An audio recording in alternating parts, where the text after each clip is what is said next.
ನಮಸ್ತೆ ಎಲ್ಲರಿಗೂ, ನಾನು ಕಾವ್ಯ. ನನ್ನ ಕುಕ್ ಆ್ಯಂಡ್ ಚಿಲ್ ಚಾನಲ್ಗೆ ಸ್ವಾಗತ. ಇವತ್ತಿನ ರೆಸಿಪಿ ಚಿಕನ್ ಬನ್. ಇದನ್ನು ಇವತ್ತು ನಾನು ಓವನಲ್ಲಿ ಹೇಗೆ ಮಾಡೋದು ಅನ್ನೋದನ್ನು ತೋರಿಸ್ಕೊಡ್ತಾ ಇದ್ದೇನೆ. ಫಸ್ಟ್ ಟೈಮ್ ಮಾಡೋರು ಕೂಡ ತುಂಬಾ ಈಸಿಯಾಗಿ ಮಾಡ್ಬೋದು. ಟೇಸ್ಟ್ ಕೂಡ ಹೌದು, ತುಂಬಾ ಚೆನ್ನಾಗಿ ಬರುತ್ತೆ. ಮಕ್ಕಳಿಗೂ ಕೂಡ ಇದು ತುಂಬಾ ಇಷ್ಟವಾಗುತ್ತೆ. ಬನ್ನಿ ಇವಾಗ ಹೇಗೆ ಮಾಡೋದು ಅನ್ನೋದನ್ನು ನೋಡ್ಕೊಂಡು ಬರೋಣ. ಮೊದಲೊಂದು ಇಲ್ಲಿ ಬೌಲನ್ನು ತೊಗೊಂಡಿದ್ದೇನೆ. ಇದರಲ್ಲಿ ಒಂದು ಮೊಟ್ಟೆನ ಒಡೆದು ಹಾಕ್ಕೊಳ್ತಾ ಇದ್ದೇನೆ. ಇದರಲ್ಲಿ ಅರ್ಧ ಟೀ ಸ್ಪೂನ್ ಆಗುವಷ್ಟು ಸಕ್ಕರೆ, ಜೊತೆಗೆ 1/4 ಟೀ ಸ್ಪೂನ್ ಉಪ್ಪು, 2 ಟೀ ಸ್ಪೂನ್ ಆಗುವಷ್ಟು ಎಣ್ಣೆನ ಹಾಕಿ ಚೆನ್ನಾಗಿ ಈ ರೀತಿ ಚೆನ್ನಾಗಿ ಬೀಟ್ ಮಾಡ್ಕೊಳ್ಬೇಕು. ನಂತರ ಇದಕ್ಕೆ ಒಂದು ಸ್ಟ್ರೈನರ್ನ ತಗೊಂಡು ಇದರಲ್ಲಿ 1 ಕಪ್ ಆಗುವಷ್ಟು ಮೈದಾ ಹಿಟ್ಟನ್ನು ನಾನು ಗಾಳಿಸ್ಕೊಳ್ತಾ ಇದ್ದೇನೆ. ಇದನ್ನು ಗಾಳಿಸ್ಕೊಂಡೇ ಮಾಡಬೇಕು, ಆವಾಗಲೇ ನಮ್ಮದು ಬನ್ ತುಂಬ ಚೆನ್ನಾಗಿ ಬರುತ್ತೆ. ಇವಾಗ ಇದರಲ್ಲಿ ಈಸ್ಟನ್ನು ಹಾಕ್ಕೊಳ್ತಾ ಇದ್ದೇನೆ. ನಾನಿಲ್ಲಿ ಡ್ರೈ ಈಸ್ಟನ್ನು ತಗೊಂಡಿದ್ದೇನೆ. ಇದು ನಿಮಗೆ ಎಲ್ಲ ಕಡೆಯೂ ಸಿಗತ್ತೆ. 1 ಟೀ ಸ್ಪೂನ್ ಆಗುವಷ್ಟು ಈಸ್ಟನ್ನು ಹಾಕ್ಕೊಂಡಿದ್ದೇನೆ. ಚಳಿಗಾಲ ಆಗಿರೋದ್ರಿಂದ ಸ್ವಲ್ಪ ಹೆಚ್ಚಬೇಕಾಗತ್ತೆ. ಬೇಸಿಗೆ ಕಾಲದಲ್ಲಿ ಸ್ವಲ್ಪ ಕಡಿಮೆ ಯೂಸ್ ಮಾಡ್ಬೋದು. ನಾನಿಲ್ಲಿ 1 ಟೀ ಸ್ಪೂನ್ ಆಗುವಷ್ಟು ಈಸ್ಟನ್ನು ತೊಗೊಂಡಿದ್ದೇನೆ. ಇದನ್ನು ಹಾಕಿ ಸ್ವಲ್ಪ ನೀರನ್ನು ಹಾಕಿ ಚೆನ್ನಾಗಿ ಇದನ್ನು ತುಂಬಾ ಗಟ್ಟಿಯಾಗಿ ಮಾಡ್ಕೊಳ್ಬಾರ್ದು, ಸ್ವಲ್ಪ ಮೆತ್ತಗೆ ಇದನ್ನು ಚೆನ್ನಾಗಿ ಕಲಿಸ್ಕೊಳ್ಬೇಕು. 1-2 ನಿಮಿಷ ನಾನು ರೆಸ್ಟಿಗಿಟ್ಟಿದ್ದೆ. ಅದರ ನಂತರ ಇದನ್ನು ಇವಾಗ ಚೆನ್ನಾಗಿ ಈ ರೀತಿ ನಾವು ನಾದ್ಕೊಳ್ಬೇಕಾಗತ್ತೆ. ಅದು ಎಷ್ಟು ಚೆನ್ನಾಗಿ ನಾದ್ಕೊಳ್ತೇವೋ ಅಷ್ಟು ಚೆನ್ನಾಗಿ ಬರುತ್ತೆ ನಮ್ಮ ಬನ್ನು. ಇವಾಗ ಒಂದು ಬೌಲಲ್ಲಿ ಎಣ್ಣೆನ ಹಚ್ಚಿ ಇದರೊಳಗೆ ಈ ರೀತಿ ಇದನ್ನು ರೌಂಡ್ ಶೇಪಲ್ಲಿ ಮಾಡಿ ಇಡ್ತಾ ಇದ್ದೇನೆ. ಇದನ್ನು 2-3 ಅವರ್ ಆದರೂ ರೆಸ್ಟಿಗೆ ಇಡಬೇಕು, ಆವಾಗ ನಮ್ಮ ಬನ್ ತುಂಬಾ ಚೆನ್ನಾಗಿ ಬರುತ್ತೆ.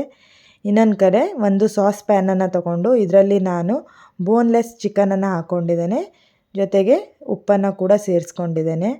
ಅದು ಅಲ್ಲಿ ಬೇಯೋ ತನಕ ಇವಾಗ ಒಂದು ಪ್ಯಾನನ್ನು ಇಟ್ಟು ಇದರಲ್ಲಿ 1 ಟೀ ಸ್ಪೂನ್ ಆಗುವಷ್ಟು ಎಣ್ಣೆನ ಹಾಕಿ 1 ಟೀ ಸ್ಪೂನ್ ಶುಂಠಿ ಬೆಳ್ಳುಳ್ಳಿ ಪೇಸ್ಟನ್ನು ಹಾಕ್ಕೊಂಡಿದ್ದೇನೆ. ಇದನ್ನು ಚೆನ್ನಾಗಿ ಒಂದು ಸಲ ಮಿಕ್ಸ್ ಮಾಡಿ ಇವಾಗ ಚಿಕ್ಕದಾಗಿ ಹೆಚ್ಚಿರೋ ಒಂದು ಈರುಳ್ಳಿನ ಹಾಕಿ ಕೂಡ ಚೆನ್ನಾಗಿ ಈ ರೀತಿ ಫ್ರೈ ಮಾಡ್ಕೊಳ್ಬೇಕು. ಅದರ ನಂತರ ಇಲ್ಲಿ ನಾನು 1 ಟೀ ಸ್ಪೂನ್ ಆಗುವಷ್ಟು ಮೈದಾ ಹಿಟ್ಟನ್ನು ಹಾಕ್ಕೊಂಡಿದ್ದೇನೆ.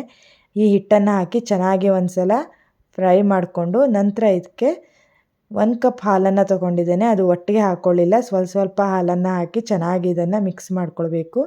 ನಂತರ ಸ್ವಲ್ಪ ಚಿಲ್ಲಿ ಫ್ಲೇಕ್ಸ್ ರುಚಿಗೆ ನೋಡಿಕೊಂಡು ಉಪ್ಪನ್ನು ಸೇರಿಸ್ಕೊಂಡು, ಜೊತೆಗೆ 1/4 ಟೀ ಸ್ಪೂನ್ ಆಗುವಷ್ಟು ನಾನಿಲ್ಲಿ ಪೆಪ್ಪರ್ ಪೌಡರನ್ನು ಕೂಡ ಸೇರಿಸ್ಕೊಂಡಿದ್ದೇನೆ. ಚೆನ್ನಾಗಿ ಮಿಕ್ಸ್ ಮಾಡಬೇಕು. ನೋಡಿ, ಈ ರೀತಿ ಥಿಕ್ನೆಸ್ ಬರಬೇಕು. ಅದರ ನಂತರ ನಾವು ಬೇಯಿಸಿಟ್ಟಿರೋ ಈ ಚಿಕನನ್ನು ಈ ರೀತಿ ಬಿಡಿಸಿ ಇದರೊಳಗೆ ಸೇರಿಸ್ಕೊಂಡಿದ್ದೇನೆ. ನಂತರ ಇದರ ಮೇಲೆ ಸ್ವಲ್ಪ ಚಿಕ್ಕದಾಗಿ ಹೆಚ್ಚಿರೋ ಅರ್ಧ ಕ್ಯಾಪ್ಸಿಕಮನ್ನು ಹಾಕ್ಕೊಂಡಿದ್ದೇನೆ. ಇದ್ರ ಜೊತೆ 1 ಕ್ಯೂಬ್ ಆಗೋಷ್ಟು ಚೀಸನ್ನು ಕೂಡ ಹಾಕಿದ್ದೇನೆ. ಇದನ್ನು ಇವಾಗ ಚೆನ್ನಾಗಿ ಮಿಕ್ಸ್ ಮಾಡ್ಕೊಳ್ಬೇಕು. ನಿಮಗೆ ಬೇಕಾದರೆ ಚೀಸನ್ನು ಹಾಕ್ಕೊಳ್ಳಿ, ಇಲ್ದಿರ ಸ್ಕಿಪ್ ಕೂಡ ಮಾಡ್ಬೋದು. ಆದರೆ ಇದರಲ್ಲಿ ಚೀಸ್ ಹಾಕ್ಕೊಳ್ಳೋದ್ರಿಂದ ಇದು ತುಂಬಾ ಜ್ಯೂಸಿಯಾಗಿ ಬರುತ್ತೆ. ಟೇಸ್ಟ್ ಕೂಡ ಇನ್ನೂ ತುಂಬ ಚೆನ್ನಾಗಿರುತ್ತೆ. ಹಾಗಾಗಿ ನಾನು ಹಾಕ್ಕೊಂಡಿದ್ದೇನೆ. ನೋಡಿ, 3 ಅವರ್ಸ್ ನಂತರ ತೋರಿಸ್ತಾ ಇದ್ದೇನೆ ಹಿಟ್ಟು ಎಷ್ಟು ಚೆನ್ನಾಗಿ ಉಬ್ಕೊಂಡಿದೆ. ಈ ರೀತಿ ಇದನ್ನು ರೆಸ್ಟಿಗೆ ಇಟ್ಟರೆ ಅಷ್ಟೇ ನಮ್ಮದು ಬನ್ ತುಂಬ ಚೆನ್ನಾಗಿ ಬರುತ್ತೆ. ಇವಾಗ ನಾನು ಇದನ್ನು ಈಕ್ವಲ್ ಆಗಿ 4 ಪೀಸಸ್ ಆಗಿ ಕಟ್ ಮಾಡ್ಕೊಂಡಿದ್ದೇನೆ. ಆ ರೀತಿ ಮಾಡ್ಕೊಳ್ಳೋದ್ರಿಂದ ನಮ್ಮ ಬನ್ ಕೂಡ ಈಕ್ವಲ್ ಆಗಿ ಇರುತ್ತೆ. ಇದನ್ನು ಇವಾಗ ಈ ರೀತಿ ಕಟ್ ಮಾಡ್ಕೊಂಡಿಟ್ಟಿದ್ದೇನೆ. ಕಟ್ ಮಾಡ್ಕೊಂಡಿದ್ದ ನಂತರ ಇದರಲ್ಲಿ ಈ ರೀತಿ ನಾನು ಒಂದೊಂದೇ ಬಾಲ್ಸನ್ನು ಈ ರೀತಿ ಫೋಲ್ಡ್ ಮಾಡಿ ಪಕ್ಕದಲ್ಲಿ ತೆಗೆದಿಟ್ಟಿದ್ದೇನೆ. ಇದನ್ನು ಮತ್ತೊಂದು 5 ನಿಮಿಷ ರೆಸ್ಟಿಗೆ ಇಡಬೇಕು, ಆವಾಗ ಇನ್ನೂ ಚೆನ್ನಾಗಿ ಉಬ್ಬು ಬರುತ್ತೆ ಇದು. ಇವಾಗ 5 ನಿಮಿಷದ ನಂತರ ತೋರಿಸ್ತಾ ಇದ್ದೇನೆ. ನೋಡಿ ಎಷ್ಟು ಉಬ್ಬು ಬಂದಿದೆ. ಇವಾಗ ಈ ರೀತಿ ಒಂದು ಬಾಲನ್ನು ತಗೊಂಡು ಸ್ವಲ್ಪ ಇದನ್ನು ಈ ರೀತಿ ಲಟ್ಸ್ಕೊಳ್ಬೇಕು. ಈ ರೀತಿ ಲಟ್ಸ್ಕೊಳ್ಳೋದು ಬೇಡ ಅಂದರೆ ಇದನ್ನು ಕೈಯಿಂದ ಕೂಡ ನೀವು ಮಾಡ್ಕೊಳ್ಬೋದು. ನಾನಿಲ್ಲಿ ಇದನ್ನು ಸ್ವಲ್ಪ ಲಟ್ಸ್ಕೊಂಡಿದ್ದೇನೆ. ಇದರ ನಂತರ ನಾವು ಮಾಡಿಟ್ಟಿರೋ ಈ ಚಿಕನ್ ಸ್ಟಫಿಂಗನ್ನು 2 ಸ್ಪೂನ್ ಹಾಕ್ಕೊಂಡಿದ್ದೇನೆ. ಸ್ವಲ್ಪ ಹೆಚ್ಚಿಗೆ ಹಾಕ್ಕೊಳ್ಳಿ, ಆವಾಗ ನಮ್ಮದು ಚಿಕನ್ ಬನ್ ತುಂಬಾ ಟೇಸ್ಟಿಯಾಗಿ ಬರುತ್ತೆ. ಈ ರೀತಿ ಹಾಕಿ ಇದನ್ನು ಈ ರೀತಿ ಫೋಲ್ಡ್ ಮಾಡಿಕೊಂಡ್ರೆ ಆಯಿತು.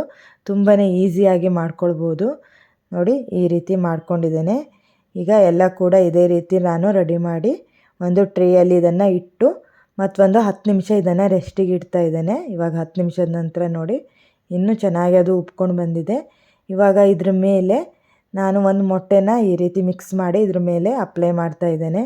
ಆವಾಗ ಕಲರ್ ತುಂಬಾ ಚೆನ್ನಾಗಿ ಬರುತ್ತೆ ಇದು. ಹಾಗಾಗಿ ನಾನು ಇದನ್ನು ಹಚ್ಕೊಂಡಿದ್ದೇನೆ. ನೀವು ಬೇಡ ಅನ್ನೋದಾದರೆ ಹಾಲನ್ನು ಕೂಡ ಹಚ್ಕೊಳ್ಬೋದು, ಅದು ಕೂಡ ತುಂಬ ಚೆನ್ನಾಗಿ ಕಲರ್ ಬರುತ್ತೆ. ಇದರ ಮೇಲೆ ಇವಾಗ ಸ್ವಲ್ಪ ಕಪ್ಪೆಳ್ಳು ಜೊತೆಗೆ ಬಿಳಿ ಎಳ್ಳನ್ನು ಕೂಡ ಹಾಕ್ಕೊಂಡಿದ್ದೇನೆ. ಈ ರೀತಿ ಎರಡನ್ನು ಹಾಕ್ಕೊಂಡಿದ್ದೇನೆ. ನೋಡಲಿಕ್ಕೂ ಕೂಡ ತುಂಬ ಚೆನ್ನಾಗಿ ಕಾಣುತ್ತೆ. ಹಾಕ್ಕೊಳ್ಳೇಬೇಕು ಅಂತ ಇಲ್ಲ, ಬಟ್ ಹಾಕ್ಕೊಂಡ್ರೆ ನೋಡಲಿಕ್ಕೂ ಚೆನ್ನಾಗಿರುತ್ತೆ, ಅದು ತಿನ್ನುವಾಗ ಅದ್ರ ಫ್ಲೇವರ್ ಕೂಡ ತುಂಬ ಚೆನ್ನಾಗಿ ಬರುತ್ತೆ. ಹಾಗಾಗಿ ನಾನು ಈ ಎಳ್ಳನ್ನು ಹಾಕ್ಕೊಂಡಿದ್ದೇನೆ. ಇವಾಗ ತೋರಿಸ್ತಾ ಇದ್ದೇನೆ ನೋಡಿ. ನಮ್ಮ ಬನ್ ಕೂಡ ಎಷ್ಟು ಚೆನ್ನಾಗಿ ಬಂದಿದೆ. ಇದು ಬೇಕ್ರಿಯಲ್ಲಿ ಸಿಗುತ್ತೆ, ಅದೇ ರೀತಿಯೇ ನೋಡಲಿಕ್ಕಷ್ಟೇ ಅಲ್ಲ, ತಿನ್ನಲಿಕ್ಕೂ ಕೂಡ ಸೇಮ್ ಅದೇ ರೀತಿ ಇರುತ್ತೆ. ಓವನ್ ಇದ್ದು ನೀವು ಏನಾದರೂ ಟ್ರೈ ಮಾಡದೇ ಇದ್ದರೆ ಒಂದು ಸಲ ಇದನ್ನು ಟ್ರೈ ಮಾಡಿ ನೋಡಿ, ತುಂಬಾ ಚೆನ್ನಾಗಿ ಬರುತ್ತೆ. ನಾನಿದನ್ನು 160 ಡಿಗ್ರಿಯಲ್ಲಿ 20 to 30 ಮಿನಿಟ್ಸನ್ನು ಬೇಕ್ ಮಾಡಲಿಕ್ಕೆ ಇಟ್ಟಿದ್ದೆ.